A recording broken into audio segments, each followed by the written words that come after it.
Good evening, everyone. We're so glad to welcome you to the NYU Arthur L. Carter Journalism Institute and are really pleased to present this panel, this oversubscribed panel. It seems like everyone's found seats and we didn't have to go into overflow, so that's possibly a good thing. I'd just like to say a word about the groups that are sponsoring this evening. We're delighted to have the help and participation of the Overseas Press Club, whose president is with us, Marcus Mabry. Studio 20, which is a program here at NYU Journalism, a graduate program in journalism innovation, project-based, recruiting now for September 2015, keep it in mind. And also my program that I share with Professor Mohammed Bazi, Global and Joint Program Studies, which is joint programs in both journalism and area studies and international relations. Our students are remarkable. And now it's my pleasure to introduce our moderator for the evening, Amy O'Leary. Amy has been doing really innovation work at the New York Times for a very long time, even though most recently she's been associated with this summer's innovation team. But she joined the Times back in 2007, coming from an audio background. She'd been a producer for This American Life, and became an audio specialist, a multimedia producer. At some time earlier in her career, she had written a book about programming when she was part of a software startup. She really has done a lot of great things. She won a Knight Batten Award in Innovation in Journalism, as well as 2 Cebu Awards for multimedia with a business focus. And of course, she's held numerous positions at the paper as a digital editor for news, and also helped to manage print and newsroom integration efforts long ago. So it's great for me to welcome Amy, and Amy will introduce our panelists. Thank you all for being here, and I hope it'll be a great evening. Thanks very much, Brooke. And I just also want to thank all of you for joining us today. I think this should be a really interesting conversation. I'm looking forward to it. So first I'd like to introduce our panelists and then ask a few questions about why BuzzFeed, Mashable, and Vice have made significant recent moves into expanding their international coverage. So to begin, we have Louise here on our right, Louise Roug, the global news editor of Mashable, where they've been live blogging events such as in Ukraine. They've looked into, their stories recently have looked into the electronic armies and Peshmerga women fighters who are combating ISIS. And prior to joining Mashable, Louise was a foreign editor for Newsweek and The Daily Beast, where she led international coverage of the Arab Spring, the earthquake and tsunami in Japan, the phone hacking scandal in the UK. And before this, she spent nearly a decade at the Los Angeles Times, where she covered the Iraq War. Apparently, she volunteered to help out at the Baghdad Bureau over Christmas for a 3-week assignment, and it turned into a 3-year stint. With that team, she won a Hal Boyle Award from the Overseas Press Club and was a finalist for the Pulitzer Prize in International Reporting. She has an MS in Journalism from Columbia and a BA in Communications and Sociology from the University of London. Thanks, Louise, for being here. We have Jason Mojica, who is the editor-in-chief of Vice News, with us today. Jason has been contributing to Vice since 2007, where he produced documentaries for the web and the Emmy-nominated HBO series on stories from more than 30 countries, including Iraq, Afghanistan, Pakistan, Egypt, Libya, El Salvador, Congo, and more. He's met with armed female fighters in the mountains of Kurdistan and dined with the North Korean Supreme Leader Kim Jong-un for the HBO series Vice. He has a BA in political communication from George Washington University and was named editor-in-chief of Vice News in 2013. Since then, that operation has gained a lot of notice and praise, even from former critics such as my colleague David Carr, who recently noticed the excellent work of Vice's correspondent Simon Ostrovsky, who's been filing video dispatches from Ukraine, who was kidnapped in April and then soon after freed. And of course, this summer, as I'm sure you all know, it was hard for any of us working in news not to notice the incredibly striking 5-part documentary Vice released titled The Islamic State, an exclusive inside look into the group which has seized headlines over the last few months through a combination of violence, terror, and a very sophisticated digital media strategy. And to my right, we have Miriam Elder, the foreign editor of Buzzfeed. I'm sure she'll be of great interest, especially to the students in the room, as she just told me she's about to double her staff. She is Buzzfeed's foreign editor and launched the site's World Vertical last summer. They've hired former AP reporter Max Seddon to cover Ukraine, Shira Frankel to cover the Middle East. They've also expanded into 2 very interesting cross-border beats that I hope we'll get to talk about. They have Gina Moore covering international women's rights from Nairobi, and Lester Feder covering LGBT global rights around the world. Before running this team, Miriam was a longtime Moscow correspondent, most recently for The Guardian. She was the first reporter to cover Pussy Riot. She's a native New Yorker, holds a BA from Barnard and a master's in Advanced International Studies from Johns Hopkins, and I'm sure she'll all get many resumes after this talk. So I really just wanted to start with the first question of, if we think of how, Mashable, Buzzfeed, and Vice were all incarnated initially, why the move now into international news? Why is this a great area for you all to be expanding in today? I guess I'll start. Well, BuzzFeed started as an entertainment site about 6 or 7 years ago now, and really got into politics reporting with the last election. And that's when they brought on Ben Smith from Politico to be our editor-in-chief, our amazing editor-in-chief. And he started building this team around politics and realized that there was a hunger for this from new audiences. And I think from there it just became this sort of natural expansion where you want to do the kind of news coverage that has traditionally been done, but in maybe a new or fresh way. And he also was personally interested in foreign news. And I think it just, we want to be like the best news organization in the world, and it's natural that international news is part of that. There's a huge hunger for news from around the world more than ever, I would think. Jason? Hi. Well, Vice has been around since 1994, 20 years this year, and pretty early on the company started expanding internationally, opening offices all over and publishing in different languages. So it's been an international organization for a pretty long time. And so as the company started doing video in 2002, 2003, that was a natural progression to just do international news stories from around the world, and those increasingly became, something that resembled news. And over the time, that led to the development of the HBO show. And I think with the launching of Vice News, the thing that we've done is not so much a decision to get into international coverage as much as kind of changing from cherry picking individual stories to doing sustained coverage of, say, Ukraine, Gaza, Venezuela, things of that nature. So that's the short answer. I'm sure we'll get into more elaborate. We'll definitely get into more. Louise? Well, so in terms of Mashable, we started in 2005 as a small blog. It was founded by Peter Cashmore, who's a Scot, and he was blogging about social media technology in his basement, and it sort of grew.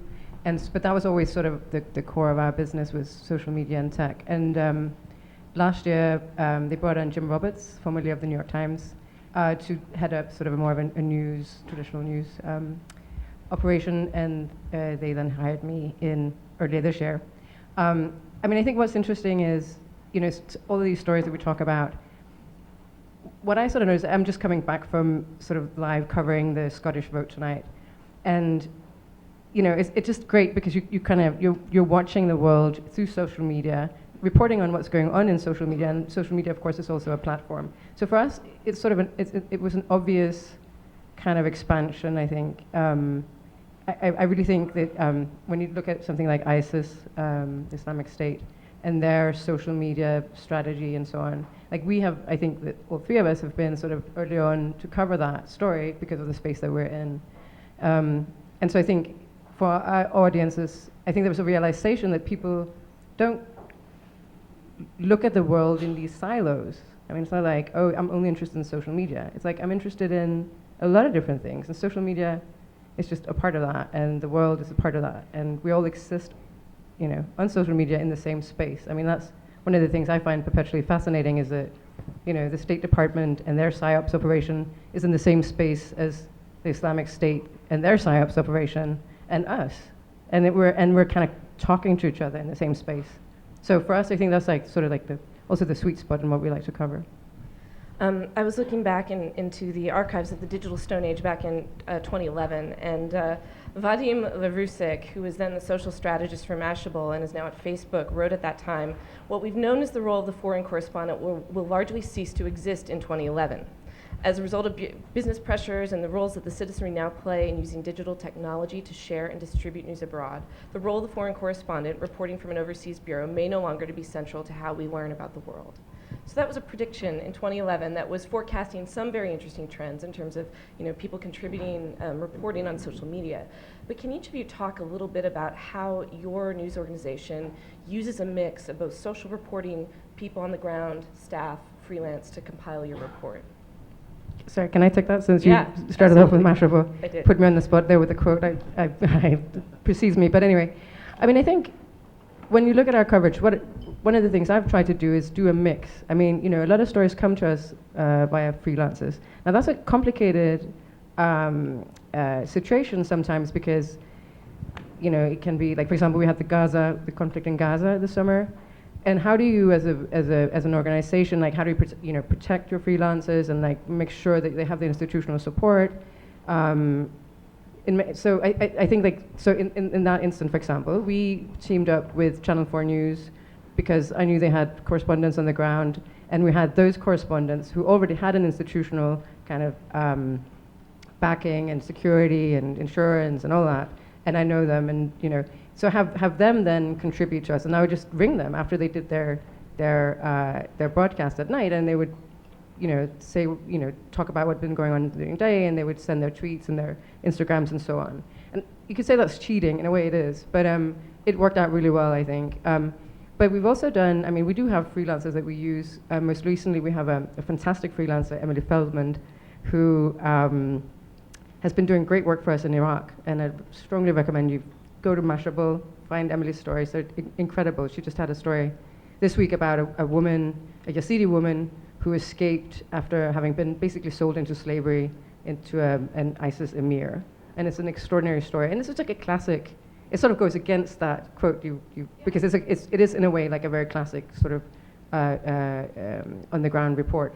But we also do, sorry to go on a bit, but for example, the Gaza, one of the things we did was very early on in the conflict, we just took social media feeds from Gaza and Israel respectively, and we just kind of told 24 hours on the ground through social media without very much editorial comment. I mean, it's a very complicated conflict, and this was a way to kind of show this is what it looks like, this is what people are tweeting about, these are the pictures they're taking, these are the videos and so on. So I think, to your question, we do a mix of traditional reporting and more sort of social media reporting. And Mashable's sort of strategy for staffing this is mostly a mix of you have staff in New York that's sort of aggregating the social media posts. You've got some freelancers, and then you're working with partnerships, right? Yeah. I mean, I think like Miriam and I had lunch the other day, and she was talking about what you were saying about the expansion. And I was at some point, I was like,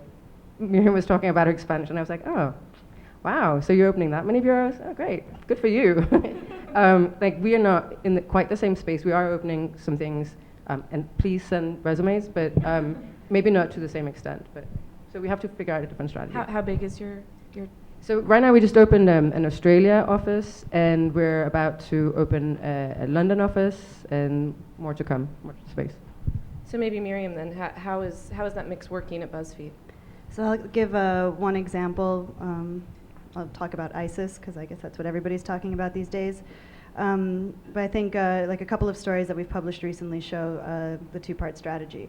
So we do some of the aggregation, but I think what we try to do with social media is see how we can use it to kind of go deeper and tell a story. So we have a reporter on the news team named Ellie Hall, who's just fantastic at mining like Tumblr and Facebook and Twitter. She understands like the DNA of social media better than most people that I've ever met. And so she spent days and days and days just looking all over Twitter and Facebook and Tumblr and pulled together this narrative about how the women of ISIS speak to each other online, how they organize to get themselves over to Turkey and then through to Syria. She just came out with a follow-up story yesterday about what it's like when they then, they get married almost right away, because the whole point is to kind of be wives and take care of the home as it exists over there. So there's that story, but then at the same time we have Mike Giglio, who's been on the border with Syria for the past couple of weeks, and he did a story that I think you just can't get from social media. So he, just by hanging out down there for so long, and this is something he's been doing for years, even before he joined us, he met a bunch of people who had known the first American suicide bomber inside Syria. He wasn't with ISIS, he was with al-Nusra, but through that reconstructed the story about how this American kid, went from Florida, and well, it was more not how he went from Florida. The New York Times actually did how he went from Florida, but we did more, from his arrival in Turkey, what his life looked like and how he got training and stuff like that. So I think it's complementary coverage, but the fact that like ISIS lives online, as we've all seen, you're not doing full reporting if you're not doing the social media side. But then the reporter on the ground just gets that story that you could never tell. You could never get that through social media, I don't think. Jason, can you talk a little bit about the kind of the structure of your reporters and how you blend those sources?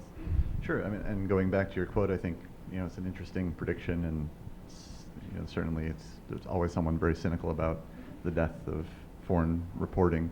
But I mean, that's always going to be an important part of what we do, and foreign correspondents, or at least they're always going to be an important part of what we do in that. It's always useful to send someone who knows the style, who knows our organization, who knows exactly what we're looking for. But in those excursions, we always try to develop local teams, working with local shooters and of course fixers, and try to maintain those relationships and then develop those people as stringers who contribute to us for years to come. And that's, we've been fortunate enough to be able to build on that for a number of years, and we have offices in 34 countries right now, so it's a pretty extensive network.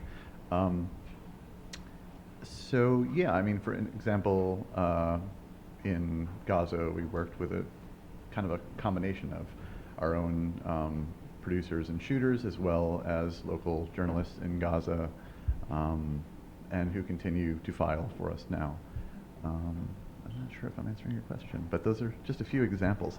Yeah, I mean, I think generally, one of the kind of hopeful things about this panel is that there is an expansion of international coverage happening at your three organizations, and just that, a lot of people thought that would never happen, that we were seeing, especially in the depths of the recession, like a decline of this profession, but you guys are finding new ways to sort of expand that. And where, so, I mean, one of the questions I'm most interested in from all three of you, but maybe Jason, you can start, is how do you build these operations from the ground up? It's like some of us work at places with 150 years of history that is also a challenge in a different way. But like when you've got all this running room and not like a huge legacy, like how do you begin? Yeah, I'll come back to that in a second, but just one more thing on the last bit was that. Could you put the mic a little closer? Sorry about that, yeah. I'm very shy. Sorry.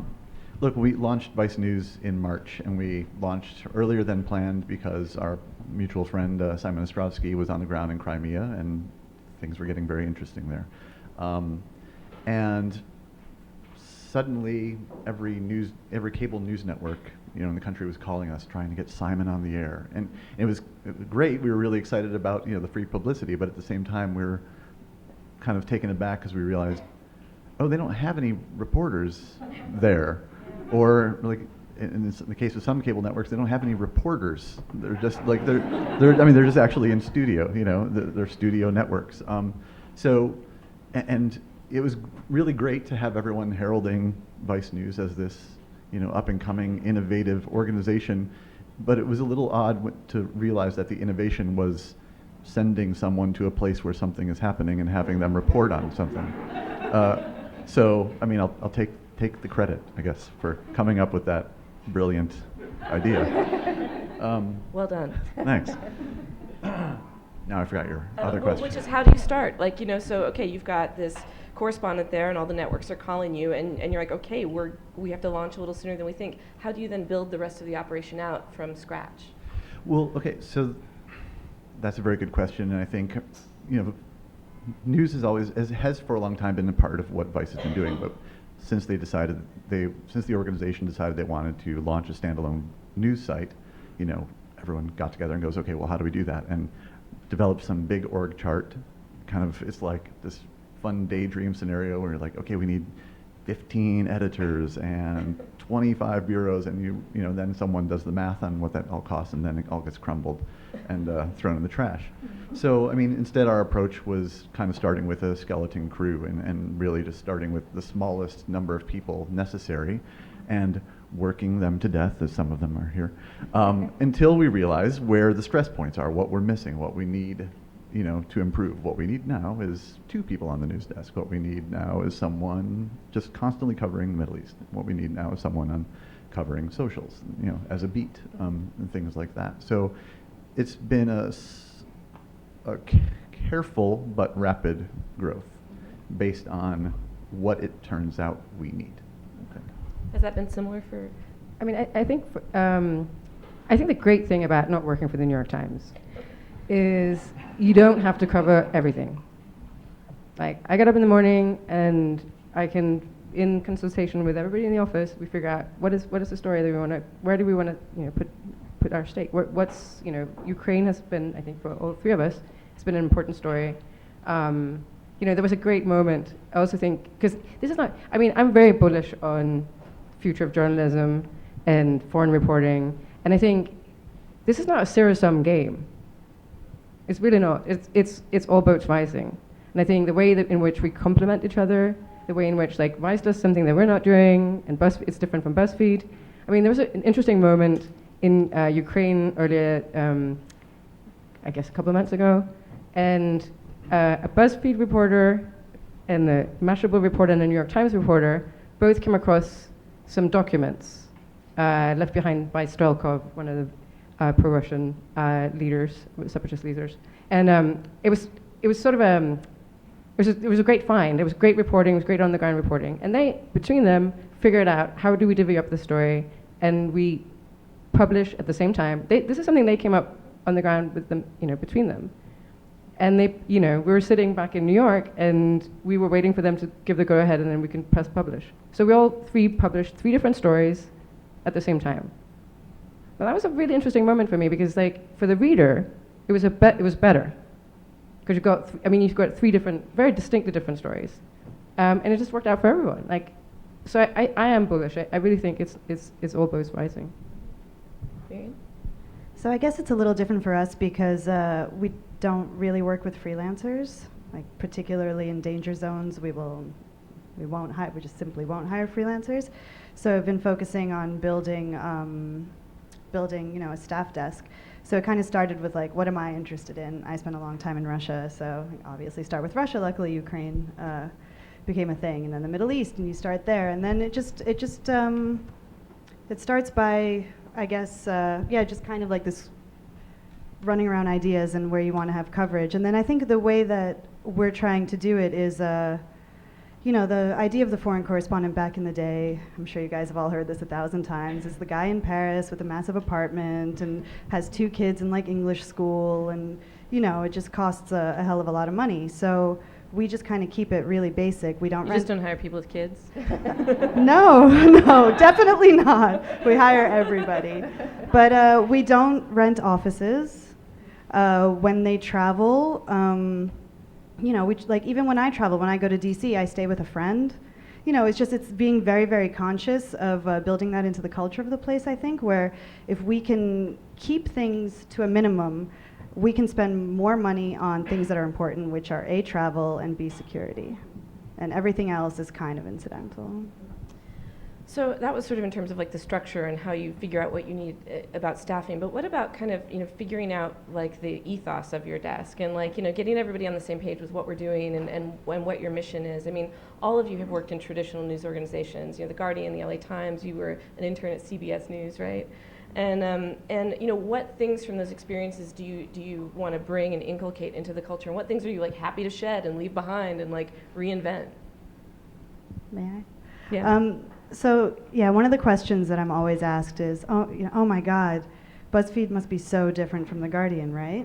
And I always say that on the reporting side, it's a lot more similar than it is different. It's about meeting people and picking up phones and just doing the kind of legwork that reporting requires. What I think is different in the culture of my desk is a lot of times, be it when I was at The Guardian or at AFP or wherever, you'd get a call from your editors and it'd be like, oh my God, the Telegraph has this story, we need to match it immediately. And the idea now is that everybody has the internet, so if the Telegraph had a great story, that's awesome for them. But we shouldn't waste resources on matching. We either need to jump into the story in a really not either. We need to jump into the story in a really original way and move it forward. The example I always give is when Vladimir Putin published a op-ed in the New York Times, and like everybody was writing stories. Putin writes op-ed in New York Times, and you're like, go read it on the New York Times, what the hell? And so we had a reporter Rosie Gray in DC, who's incredible, who found out that it was Ketchum, this DC law firm, that placed the op-ed. It was a tidbit story. It went around social media like crazy, and we jumped into the big story and we added to it and we added knowledge. But we weren't just wasting time on something needless. I think that's a really important lesson for my desk. I completely want to second that. I think that's so true. I mean, yeah, I just want to second that. Actually, I don't think that was so well put. I don't want to add. So what about your audience? I mean, I think there's been. Is there a sense that traditional media has like lost young people's interest, and that traditional media doesn't know how to get people interested in these difficult stories like Gaza or Ukraine, and that like there's another way to do it that could be more effective? You're a very fine paper. Bob Mackey. Mm-hmm. He did this, years ago. Rob Mackey writes the Sorry. Lead blog, which is like it's a live blog where he aggregates a lot of social media and kind of And filters it. and I think also when you look at sort of like what became the big story in Gaza, well, that was one of your photographers who shot a picture of these kids being killed on a beach. I mean, I don't know, and then it gets shared and so on. I mean, yeah, as I said, like it's all boats rising. I don't know that. I mean, you guys have been doing amazing things as well. Sure, but so if it's all boats rising, if this is just reaching like a broader and broader audience, there's new people coming into the tent. I mean, I would say Vice's audience is probably pretty different, on a day-to-day basis than the standard New York Times audience. And I would imagine you guys talk about ways to reach your audience, an audience who's totally comfortable with a listicle about, something, like how animals survive in space or something. Today we had like, I think eight Russian cats who were like for the referendum in Scotland or something. Right. Like, is there an opportunity that traditional media has missed? Yes, I will say that. But at the same time, I also don't necessarily buy into the conceit that young people don't care about news, and I feel like I've been hearing that conceit since I was young, and it's never really been true. It's just people are looking for some reason to explain why their company is poorly run and not making enough money, I think. Sorry. But I think maybe what they're getting at in terms of maybe traditional media not being the place that young people go to for news is more a matter of the fact that, if you grow up with traditional media your whole life, it becomes something akin to a utility. It's like you turn on the faucet and water comes out. You turn on the TV and there is a human standing there saying the news. It's not necessarily something that you engage in. It's just a service that's there that you can take advantage of or not. And I think before I worked at Vice, when they first started doing, big international stories, there was a story about, it was, artisanal or illegal gold mining in Bolivia, maybe, I'm forgetting.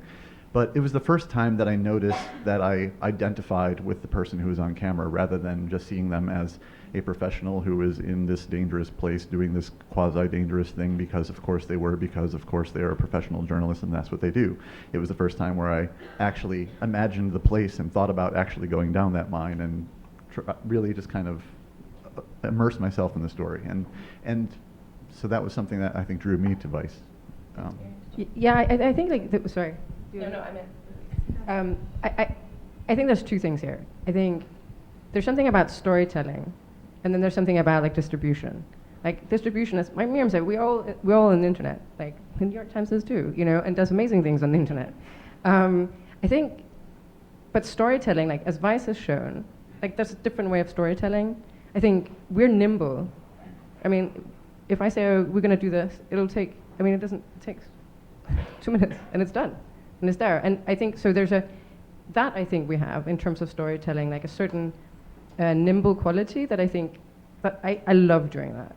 That's great. That I think, I don't know how it is at the New York Times. I've never worked at the New York Times, but I imagine it might be a little bit more cumbersome to get things. I imagine it's probably like the LA Times. A little bit. And at the LA Times, it was cumbersome. So. So all of your, and I would like to include our organizations produce fun stuff. And there's this kind of tired argument that I'm sure you're all like sick of, which is like, how can you be taken serious, right? You're already doing the eye roll. Like you do cat videos, how can anybody trust your coverage? But you know, I mean, I was thinking about this, and I was thinking that, you know, the Times gets made fun of a lot for, like, we'll do these crazy contortions where we'll run, like, elaborate corrections when we misidentified a My Little Pony character, right? And that, like, goes viral in its own right. That was so great. Right, but Dick Cheney, yeah. the President of the United States. Right. Exactly. And so I was thinking about this, and it was like, those things are sort of laughable, but we still like put ourselves through these contortions to kind of prove to our audience that no matter what, if we're doing something silly or ridiculous, we still care about, you know, spelling the names right and all the details. How do you think about your own credibility when you've got things like, you know, like a listicle that includes doctored photos of Vladimir Putin, right? And then, you know, next to it, a fine piece. You know, we talked about the piece about, you mentioned the piece that your reporter did about the kind of women of ISIS, which is almost entirely comprised of social media posts. And how do you know that those posts aren't, you know, that those are legitimate, that they're not a propaganda tool? And like, and when you've got that side by side with some of the other content that's more on the entertainment side, how do you think about, you know, projecting your credibility on the more serious journalism? I think there's a lot of questions in that question. So let me try to take it apart a little bit. If you want to talk about like the credibility of a social media post, that feels to me like one issue. We can talk about that next. I'll talk about preserving the credibility of our reporting when there's entertainment content. I'm going to cough for a second. I'm a terrible smoker, sorry. You know, when we talk about like the New York Times, for example, losing readership, like when I think about that, I don't think about the news stories actually. Like what I think about is, you know, we're living through one of the most difficult financial times in the modern era. When kids pick up a newspaper, do they want to see like how to spend 36 hours in Paris? Or do they want to see, you know, I don't know, I'm old. I was going to say Buffy the Vampire Slayer, whatever the kids are like watching these days. And so I think, you know, it's the entertainment side, like we do take it incredibly seriously. And what must be said is that BuzzFeed started as one thing and has kind of evolved into another. So in the beginning, and we've been open about this, weren't the best about like crediting photographs, for example. Now we take that incredibly seriously. So I just kind of think like the silliness is there. I love it personally, but that doesn't mean that it's not taken seriously. You know what I mean? Like in terms of sourcing and things like that.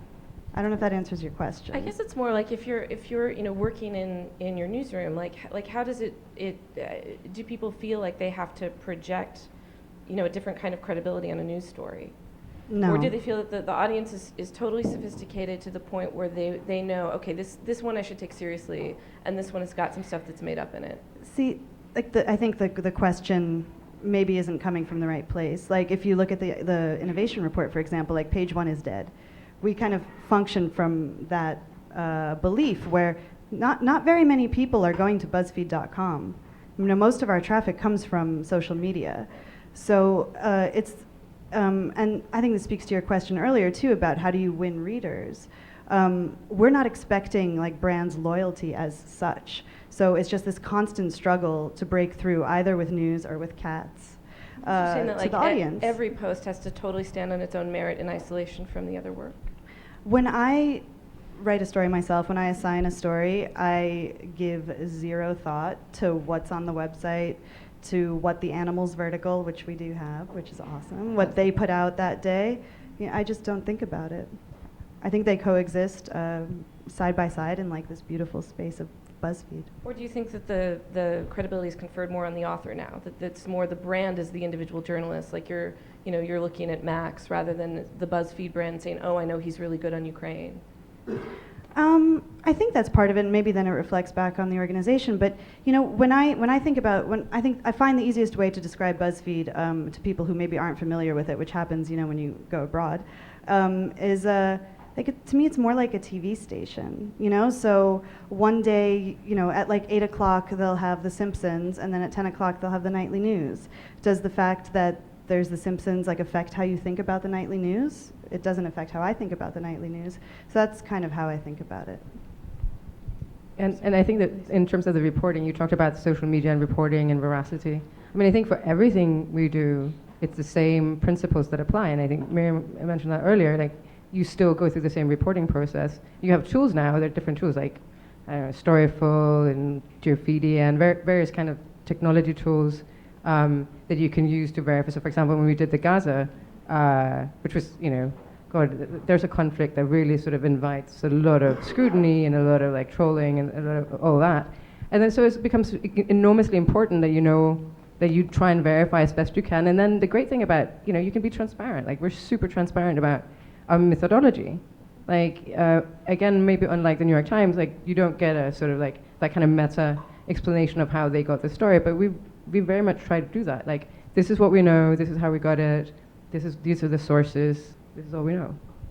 And I will say, and kind of to Miriam's point about, you know, traffic coming from social, my interaction with Buzzfeed news reporting comes from who I follow on Twitter, and based on that, Buzzfeed is solely a news site with writers who I enjoy reading, and so there So are would you say that the credibility comes more from the individuals that you trust that are sharing things in your social networks? Well, I think it brings it back to the strength of the work, and I think that goes for BuzzFeed and Vice News and Mashable. That it's not, we don't have this, you know, 100-year history to impress everyone. It really just comes down to, is the work any good, and is it true, and does it hold up to scrutiny? And so it's kind of pure in that way.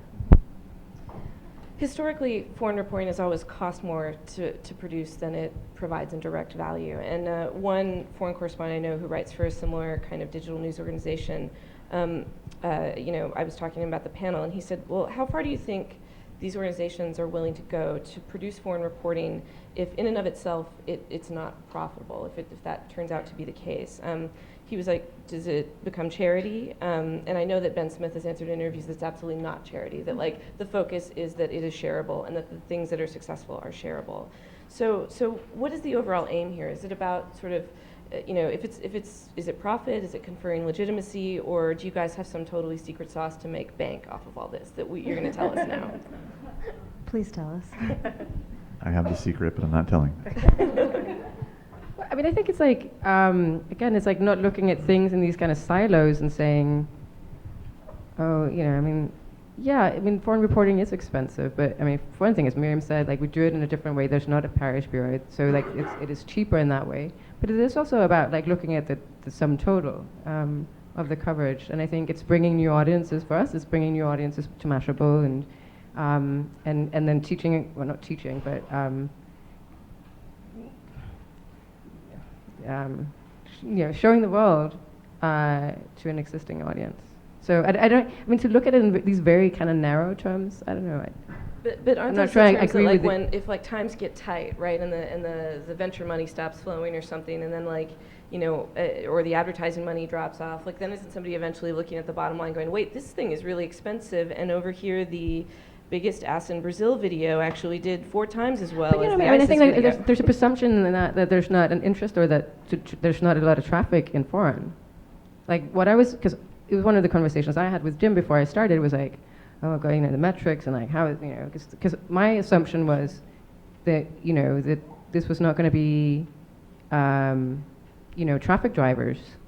And what we've seen is, like, you know, over the summer, it's been, granted, it's been an amazing, in terms of news, it's been an amazing summer. But there are definitely, like, in July, we were, and maybe even August as well, the world vertical or the world coverage led the traffic.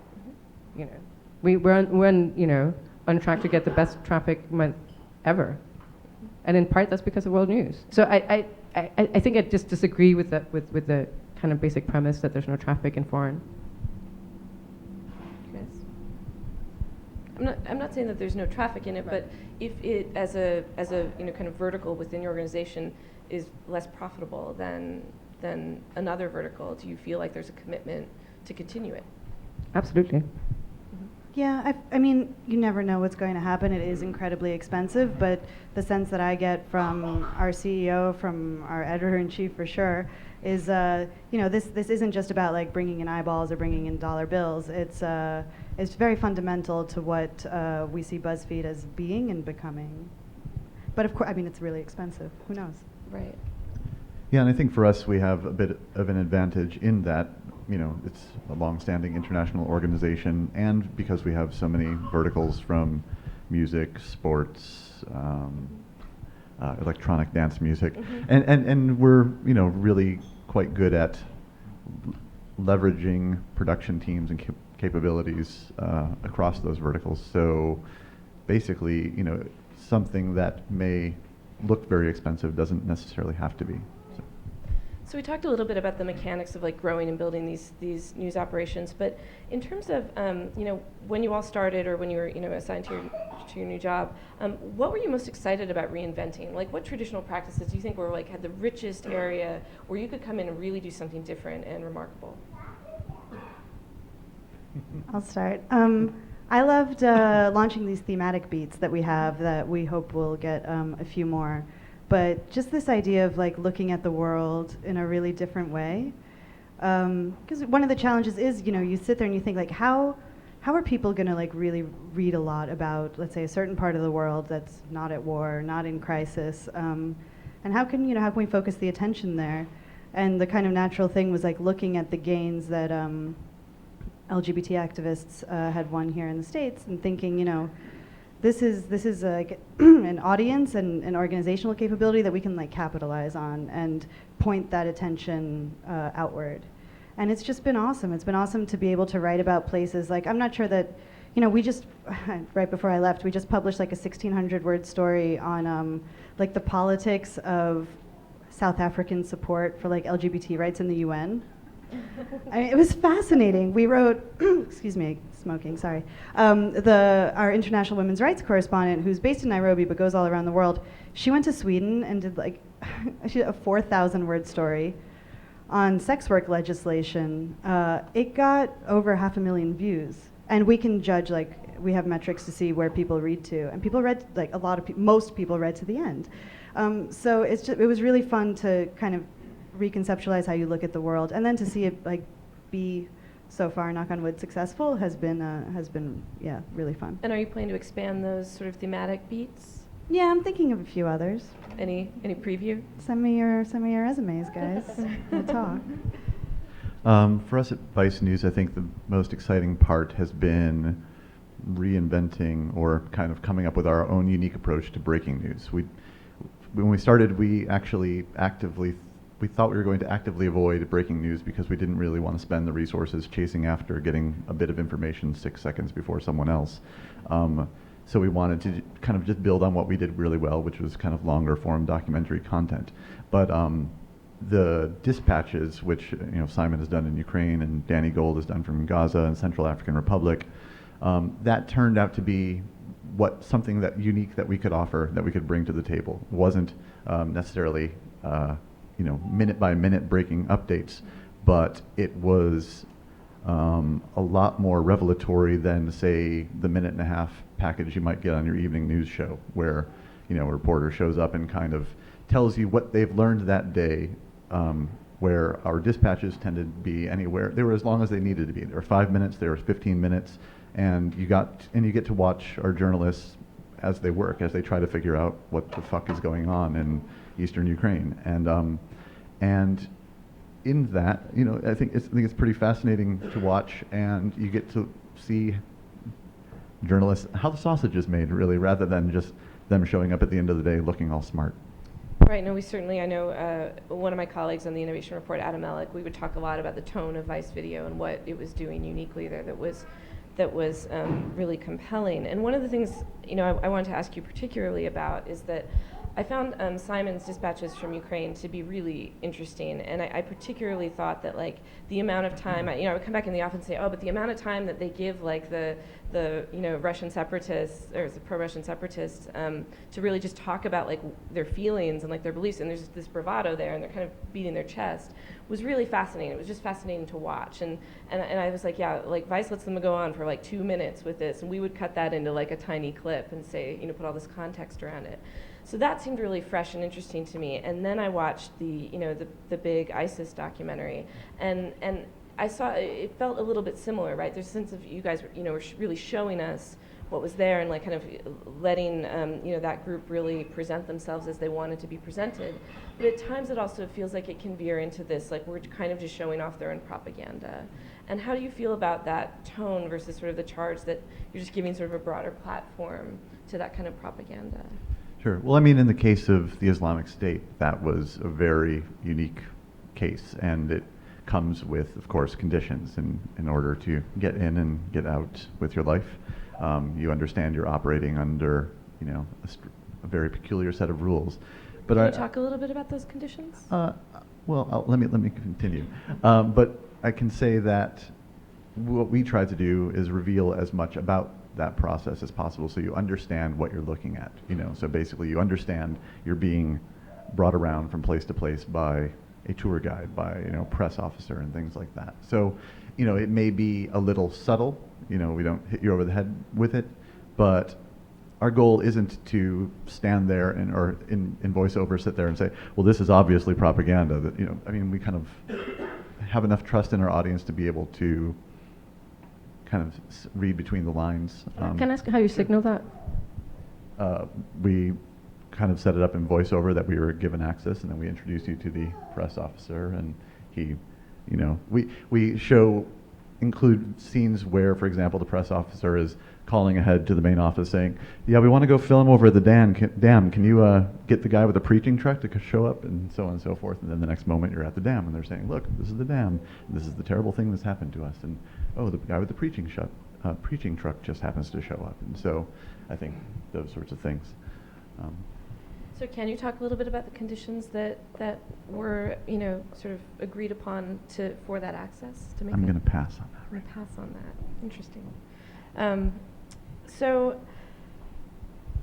we talked about a little bit about what was exciting about kind of starting, afresh. What traditional practices do you think are really like are maybe a little outdated? That what things do traditional news organizations do that are maybe not worth our time anymore? What would you coach the New York Times to stop doing, for example? I love the New York Times. That's okay, but our focus on page one, or I don't know, whatever you think. I think that's why the innovation report was so interesting.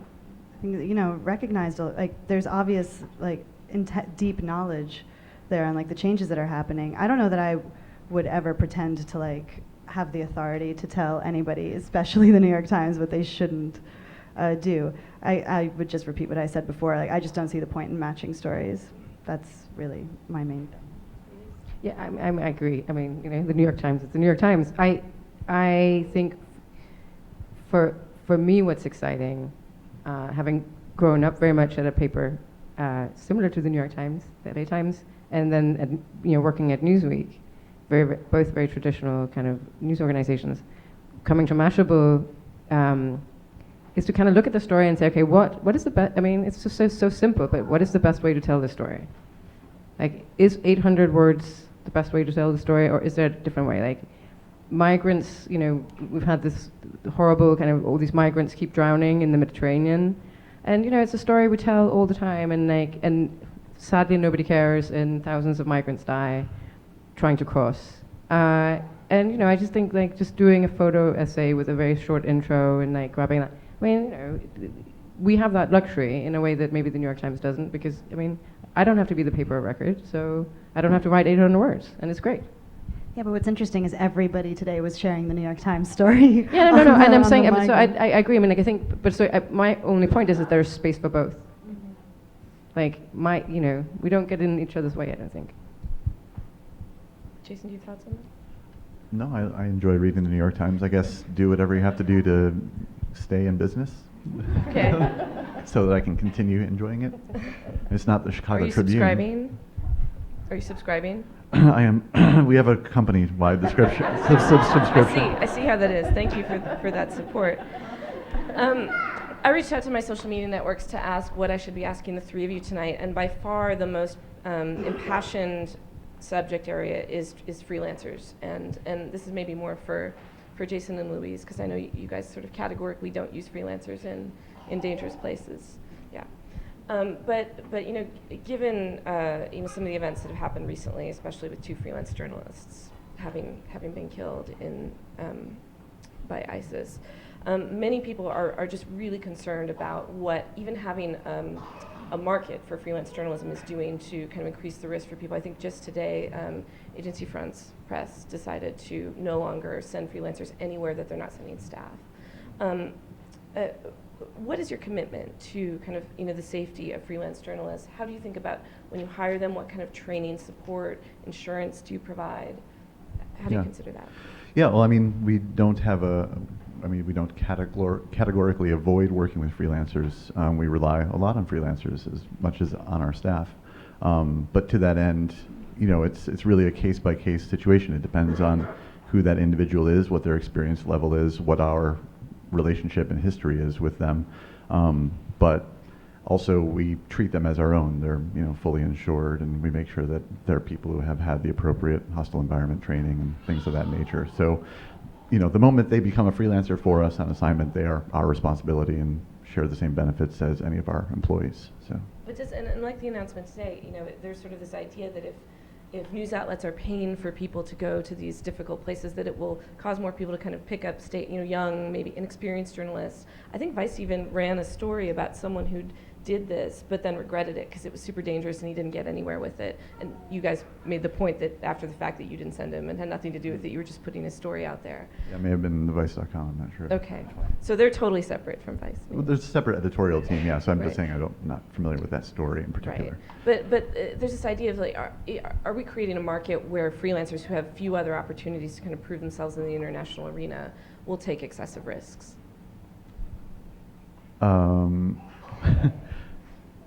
Are we who? Well, I mean, by having, by using freelancers in dangerous places and sort of saying, hey, we're doing this kind of work all over with freelancers.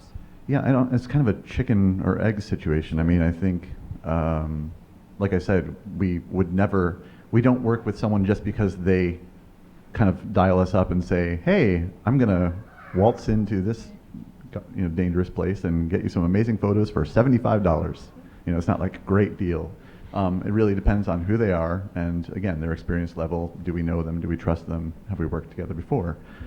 So that, I don't think, breeds young people taking risks that they shouldn't take, at least because we certainly will turn down many of those offers, because the offers do come. But at the same time, I also think that, so I guess your options are no one uses freelancers and then we don't have that coverage, or, well, I guess that's one option, or we just hire them all, or we find the golden goose and then start put them all on salary. But I guess the other thing is that, you know, not every freelancer that we work with, I mean, most freelancers I work with aren't people who have been desperate for a day job. You know, I mean, for a lot of people it is an active choice, and one that works very well for them and their lifestyle. So. Yeah, as I mentioned before with Gaza, for example, we had this slightly different solution, and it's certainly something I think about a lot. As you mentioned earlier, I lived in Baghdad for 2.5 years, and I'm very well aware of the dangers, and you know, I've had vets be killed in you know, Libya and so on. I take it really seriously. It's a case-by-case basis. I don't usually I don't use freelancers in hostile regions. With Emily she went to Kurdistan, to Erbil, and I felt like, I didn't feel it, I thought it, that it was, it was just like had a very detailed conversation about like how she was going to get there and making sure she had insurance and how safe did she feel and so on and so on. I mean, would I send a freelancer to Syria? Yeah, no way. I just wouldn't. And I used to work with Mike Giglio, who now works with Miriam, and he was he really wanted to go to Syria. This was when I was at the Daily Beast, and he was like dying, and he was like, "Oh, can I go to Syria?" And I was like, "No. And if you go to Syria, I'll fire you. Like, I don't want." Yeah, see, I think that's really interesting because like this whole discussion that's come up after these horrific murders is, this idea that if you're if you're a staffer at a news organization, like you're magically going to get out or something like that. And I think a lot of what it is actually having the relationship with the editor, which can happen if you have serious freelancers that you have long-time relationships with. A lot of it is putting limitations on your behavior. So a lot of it is saying no, rather than this idea that everything will be okay if you're a staffer and you get taken. Okay, great. So we'd love to open up to your questions. Is there a microphone for that? Okay.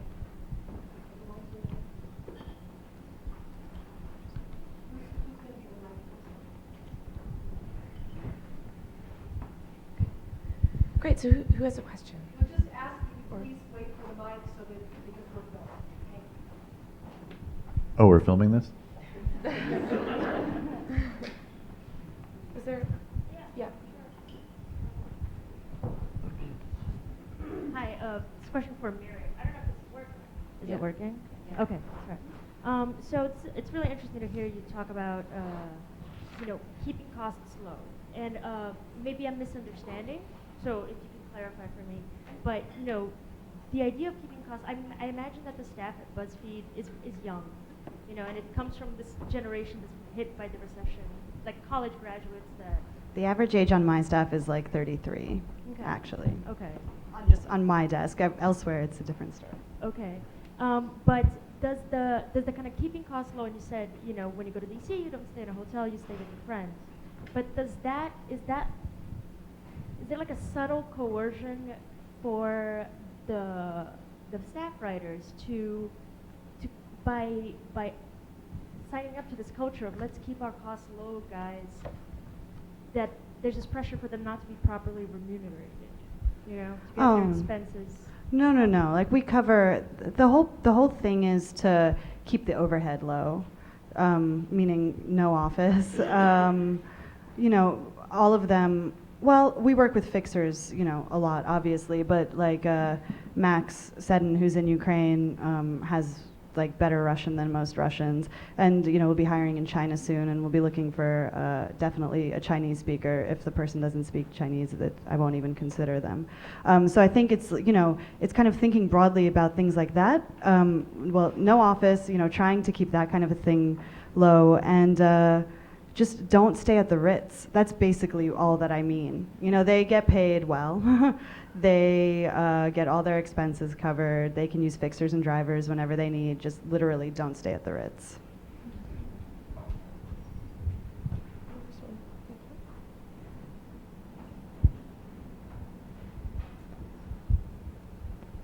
I don't know where to start. I have so many questions. I'm going to show my age. It seems to me like there's two conversations going on here.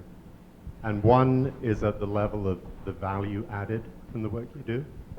And the other is about the vacuum that you're filling by the work you do.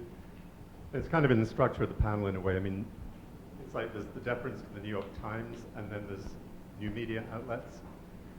And the question I have about building out the resources and the infrastructure and the quality controls, which has been alluded to in various ways, the gap is absolutely vast from what it used to be. I mean, this, I started off in Central America in the early 80s. We weren't just a few foreign correspondents in trench coats. I mean, that's Graham Greene. There were thousands of us. I mean, thousands of us. And there were dozens of very, very high quality places to work for. And, people would have their strings. And so would be doing The Economist and the Baltimore Sun. Somebody else would have the Chicago Tribune and the Des Moines Register and the Christian Science Monitor. you know, and I started with The Guardian and then to the LA Times, and it's not that the system was faultless by any means, but I mean, there was a huge infrastructure that sustained, it's like a pyramid that was based on the idea of quality control, and a lot of the editors were idiots, you know, they weren't all perfect, but they had fully staffed bureaus, dozens of news organizations had permanent overseas bureaus with photographers and writers. I think in terms of value added, a lot of what you guys are doing is amazing. I think the reach that social media adds is amazing. I think the potential of the modalities you use are very exciting. I mean, most of the work I do now is online as well because that's where we are. But I think it's very easy to oversimplify how far there is to go before anything like that kind of infrastructure can be built. And I'd love to hear a little more on that. If I may, I will be the first to kind of, I mean, I wish that the economy of our news business was still so that we could still have all that. I mean, but I don't know that. I mean, you know, when I was in Iraq for the LA Times, our bureau cost, I don't know if I'm revealing something, but like it cost like $1 million a year. That was excluding salaries, excluding everything. That was just like, I mean, that's a lot of money. You know, and I think that's the last story, that's the last foreign story that I can remember that people invested in like that. I mean, I don't know that any, you know, I mean, except for the New York Times today has that kind of money to make that kind of investment. And yeah, I think that's sad too. I mean, but given that that's the reality, then what we then have to work with are those different modalities that you refer to, and then we can only do the best that we can do. I mean. Yeah, I think we're living through still a time of transition, even though everybody likes to say, oh, BuzzFeed's figured it out or whoever's figured it out. This is still a time of transition. We have definitely a recognition that this is the very, very, very beginning. I just got to see how it goes. I'll double my desk again next year and next year and next year, and then we'll see. And then you can stay at the Ritz. No. If it goes well. Only I can stay at the Ritz. Okay. Great. And in the back?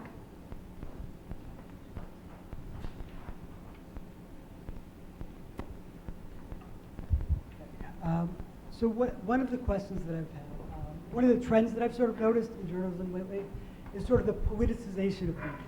And I think it touches on what you guys were talking about with ISIS and having conditions on going in and covering a group that's interesting and almost sensationalist coverage that has limitations on how you can present it maybe. And there were similar allegations made in terms of Gaza, where you had, I assume you guys saw Maddie Friedman's article in Tablet magazine, kind of alleging bias on the part of journalists where they were unable to say certain things about one side of the conflict.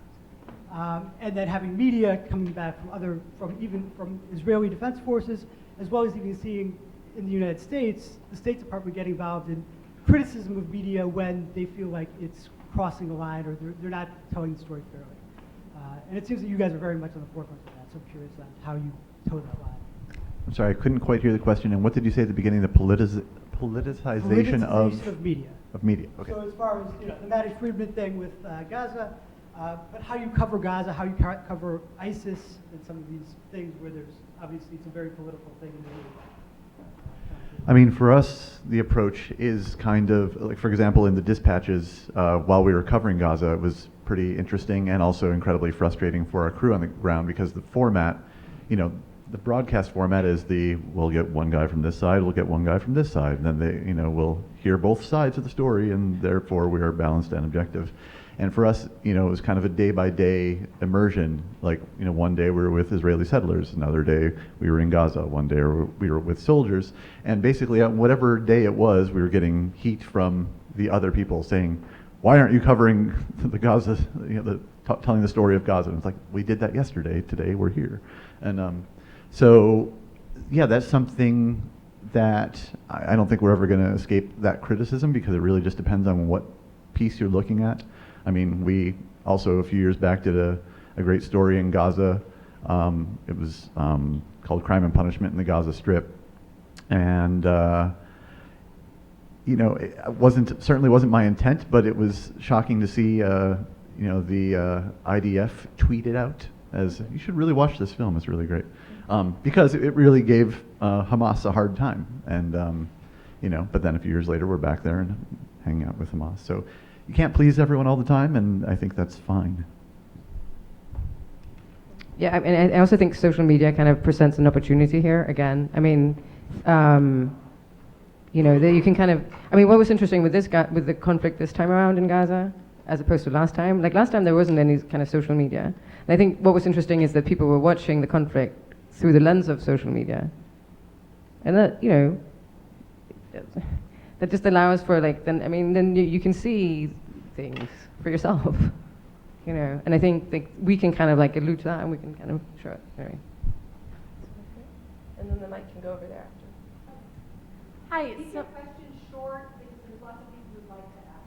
Thank you. So you're done. So you're Okay. Should I, 10 seconds? You guys sing me off. It's awesome. So you guys brought up this really interesting idea that the internet allowed space for you guys to have different angles on stories. Like New York Times could do the big article, BuzzFeed could do something kind of interesting. There'd be different angles.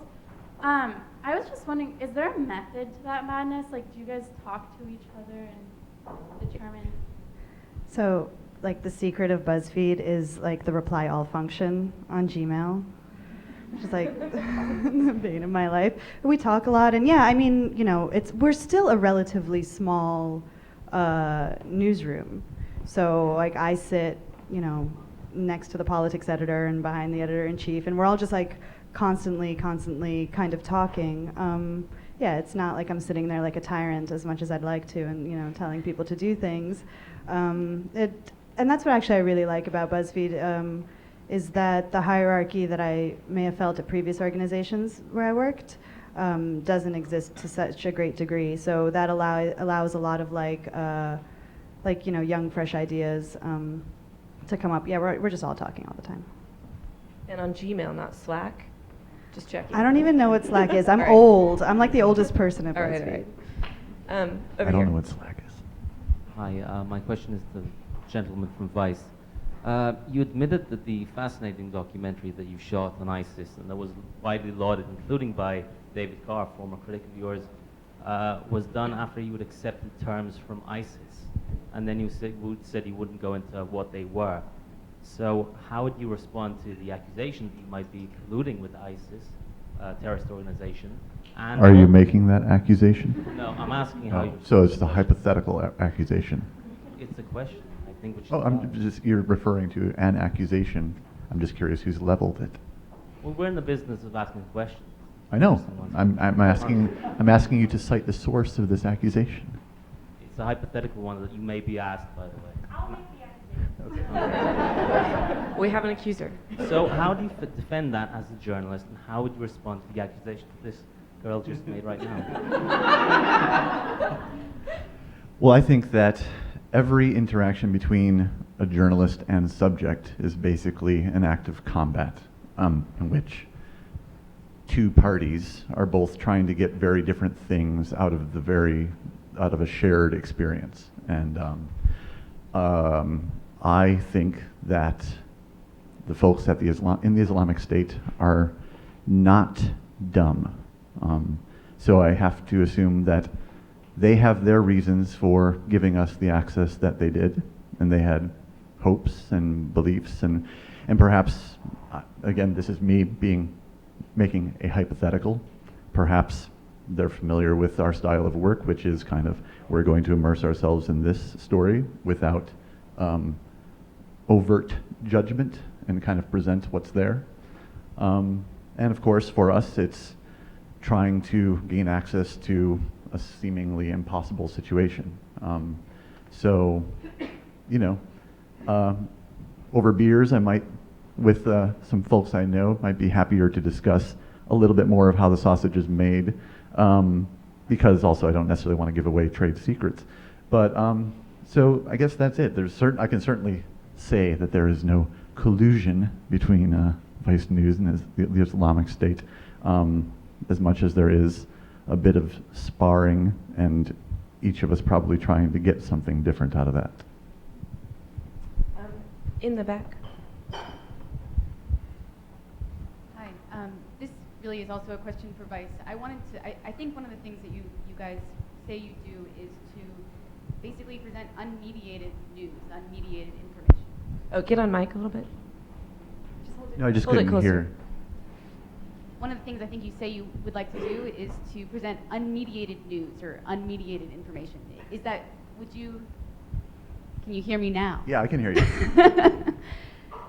Would you agree with that characterization, trying to present unmediated news? And, I guess if you do agree with that characterization, I sort of think that it's a impossible feat.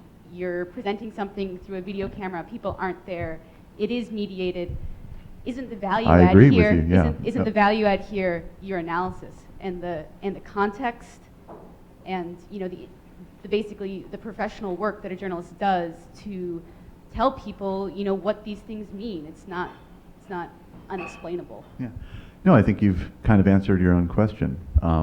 No, I think the only unmediated news I've ever seen is like the webcam that went up at the Brooklyn Bridge after 9/11. I actually sat there and watched it for hours and waiting for something to happen, and nothing ever did.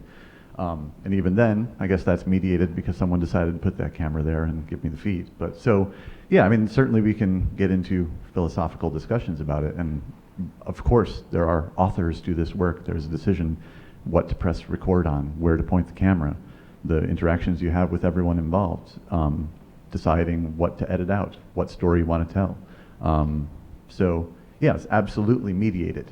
But what I think we do is try and present as much of people speaking in their own words and try to find a way of getting to the heart of the story rather than just plastering over our decision of what it's all about. So that's what we strive to do. So another question just right next to, right, we'll do that and then over here. I'm with Story Hunter. We're a platform for freelance journalists. My question is first to Miriam.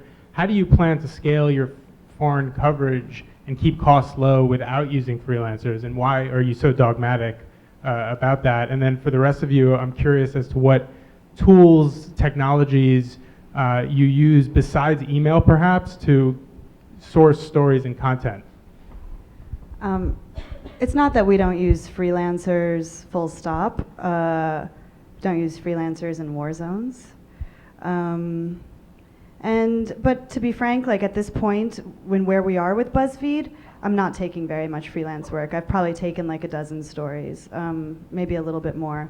But that's because, Buzzfeed World started last August. It's just a little over a year old. I'm really focused on building like this culture of like what Buzzfeed World is, which when you have people coming from AP, McClatchy, the Daily Beast, like it took a little while for us to all kind of realize what we're doing and just to focus on building up the staff correspondence I have, and right now hiring 7 people. And so, freelance work, I think like Jason was saying before, it works when you have like a relationship with somebody, because you do have to kind of figure out what the organization wants, how the freelancer works, and just where we are right now, it's not where my attention, I think, is best used. But we do take stuff once in a while, just not in dangerous places. We have a question up here. And then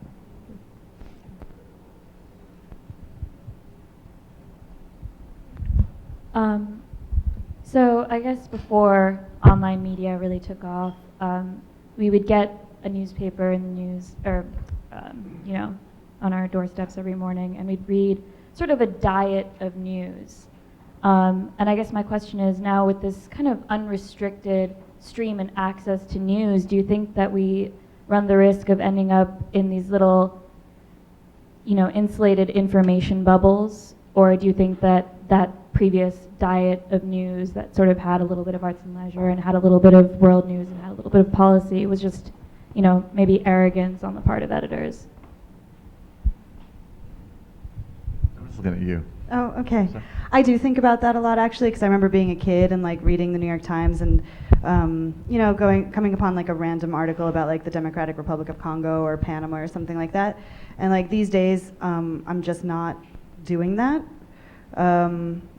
and especially when I lived in Russia, where like literally all I read about was Russia. Like, I didn't even, I think, okay, I knew who the vice president of the US was, but like beyond that, really not very much. It was like all Russia all the time. I do worry about that. But then what I sort of think is, you know, like these nice features about a country where like something isn't really happening. The stories that I love to read about that are like the 8,000 word New Yorker ones, where like I feel like I'm living there, I see it, I smell it, I hear it. Am I gonna spend my valuable time on like a 1,200 word feature about like, I don't know, some like indigenous musicians in some state in Mexico? Like, no, I'm just not going to. Will I read 8,000 words about it on the weekend and love it? Yeah. So basically what we focus on is like short stories that have like uber information, super news, or you know, features that can kind of get into the subject of the day, but save like those random stories for our long form section. And you said you didn't have any advice for the New York Times. Oops. We have one right here. This is for all three of you. I'm curious as to why Vice made the decision to split Vice News from Vice, and why Buzzfeed and Mashable have not made that decision. We actually have. We announced it like a couple weeks ago. Oops. But it's normal to miss it.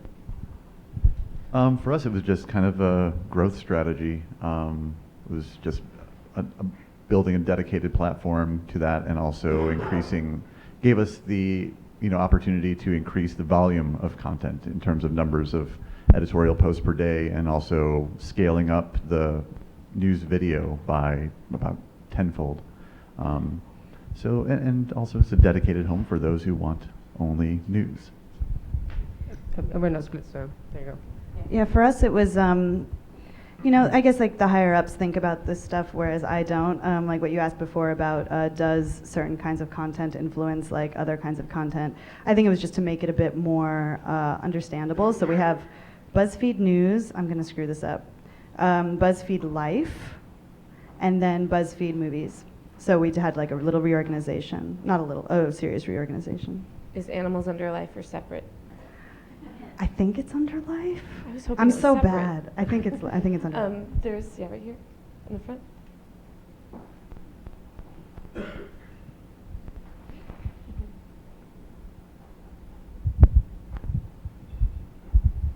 Hi, my question's for Jason. One thing about Vice is very generation specific. Do you think as this sort of millennial generation gets older, the tone of Vice will change to adapt to that aging?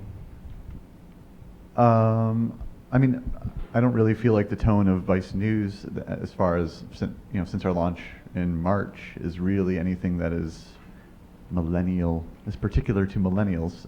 So no, I don't think that we'll be changing from where we're at right now, and I do think it is. I think what we do has a pretty broad appeal. I mean, I know when I read all the articles about us, it's all about how young people like it, and that's good. But my mom reads it.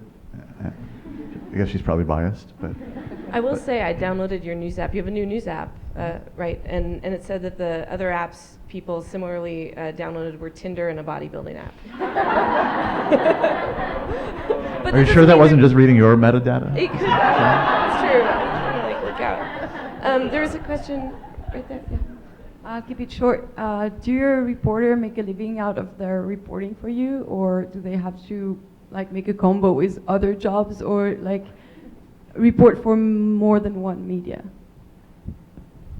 I'm sorry, what was the beginning The question of the question? was, do your reporters make a living out of their reporting for you, or do they have to work for more than one media? Sure. I mean, we are a hiring company, and we certainly hire as many people as possible. So those folks make a living, yes. Freelancers probably, work for a variety of outlets, us and others, and things like that. So I don't think that we are supporting any freelancers in a full-time capacity. So. Is anybody way in the dark that I can't see? Yeah, way in the back, standing up. So a big controversy, I guess, surrounding new media ventures is native advertising, branded content. How do you reconcile keeping your credibility and integrity with the use of this new kind of advertising? I can talk about that. I actually know really little about it because we have a very strict separation of church and state as it goes. So it's not something that I give a lot of thought to, but I'll tell you what the higher ups at Buzzfeed have said, like at panel discussions. And just that our stuff is really clearly branded. We never try to pass off branded advertising as or branded content as like editorial content. That's the most I can say about that. Yeah, I mean, for Vice News, it's obviously a very sensitive issue. So trying to figure out how to not just bleed money as a news organization, also finding someone who wants to advertise against truly hard news. So our approach is coming up with what we're calling special projects, kind of coming up with an array of topics that we want to dive into, that we, the editorial team has decided are areas of interest for us, and then kind of taking a, this may sound a little weird, but a PBS approach to where we try and shop around for someone who wants to underwrite it. So therefore, we're doing work that we really want to do anyway, and that is actually value, adding value. It's not kind of the Exxon sponsors a special project on clean energy sort of thing where like you're trying to pass off some article as no, really. So that's our approach. We'll see if it works. Yeah. There.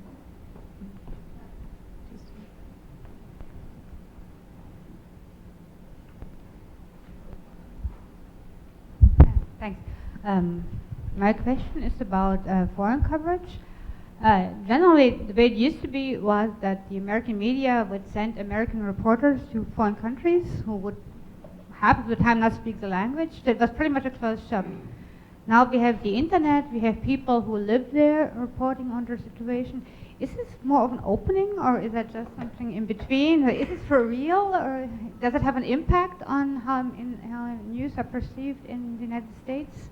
So is it a real change, or is that just like a little thing, which is what a real change exactly? The fact that now people who are not Americans can have an impact on the American news media directly by utilizing the internet or being hired as freelancers or YouTube, all the usual channels one can use, bloggers. So has the United States become more open? I absolutely think it's an opening, and I think one of the ways it's an opening is, the vertical pronoun is amazing, and that could be the most powerful way to tell a story. And I always the closer you can get to the story, the better. And the person who lives there and speaks the language is obviously closer to the story.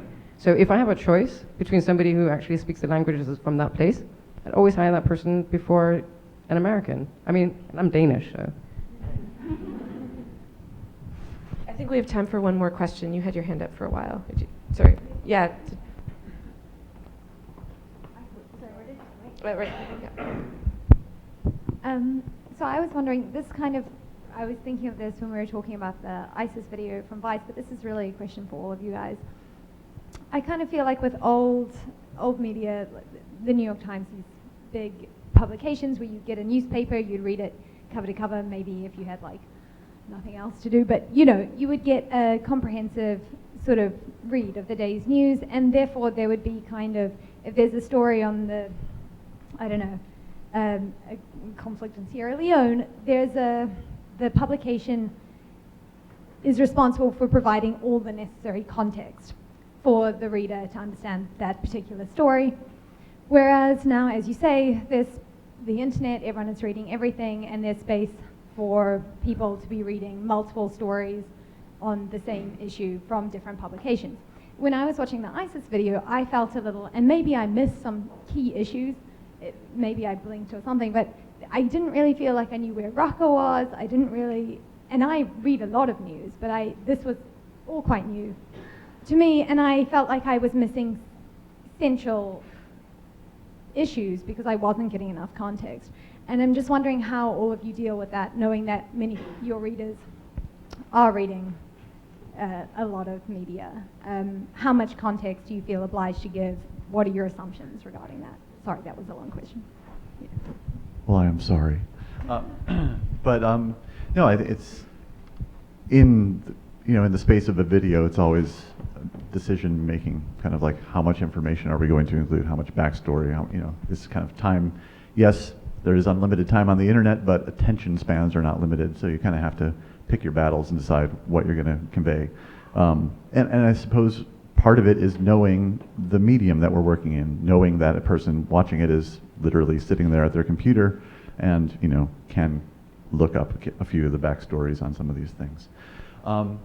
But it's a good point about the New York Times, for example, or traditional newspapers being all-encompassing, having to be all things to all people, and that's an incredible service, but it's also obviously an incredible burden if an organization is struggling to stay afloat. And I think we probably, I'll speak for Vice News, but probably my colleagues here, my friends here, that we do have that advantage of picking and choosing what we're going to cover, and not necessarily needing to do the sports section or we don't. To Miriam's point, just because a competitor has a story doesn't mean we need to have our version of that story. I mean, we are operating in a networked news environment where people are kind of omnivorous and getting their news from all over. So, of course, very thankful for organizations that do try to provide all the news that is fit to print. But we try to find the stories that we think we can do particularly well. And again, it's a good point about context, and I'll have to think about that some more. Okay, can I ask a question now? We've been sitting up here, and I'm dying to know what happened in Scotland. Does anybody know? Like, you guys have got your smartphones. I'm dying. All right. Well, I'm sure you will be able to read what happened in Scotland on any of these fine sites. I want to thank Louise and Jason and Miriam for coming and talking to us tonight. It was really great to have all of your perspectives. Thank you. And also like a...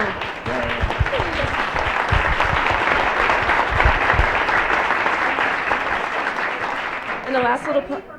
Oh, thanks. And a last little plug.